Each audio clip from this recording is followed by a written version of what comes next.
Some green, not a lot of it, but we got some green. The Dow is up 82 points. This is pre-market. Nasdaq up about 60. Mike Lee joining us now. Mike, Jay Powell says stock prices appear to be fairly highly valued. Those are his words. Is that a warning signal, do you think? Well, look, you know, the Fed chair's job was to contain inflation. So we had the worst inflation in 40 years. In fact, we were getting 9% inflation prints in 2021.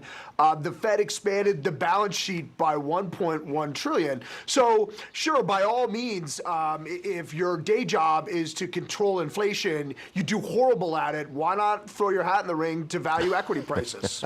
Okay.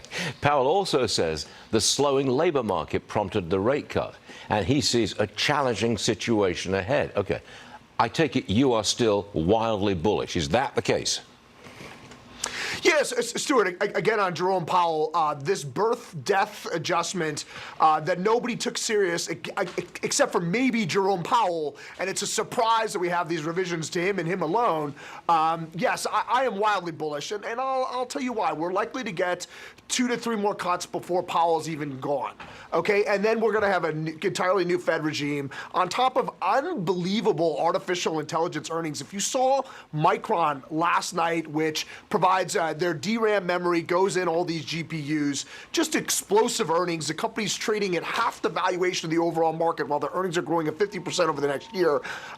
There's all of this going around us. The Atlanta Fed GDP now is showing 3.3% GDP growth for this quarter. We just got massive fiscal stimulus. We're going to get monetary stimulus. Earnings estimates are too low, and you have super smart people like Jerome Powell telling us the market's overvalued. That normally doesn't happen towards the top. Got it. Mike Lee, thanks for joining us. See you again soon.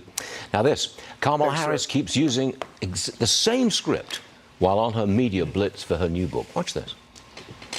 The sitting vice president then takes the mantle, running against a former president of the United States who had been running for 10 years.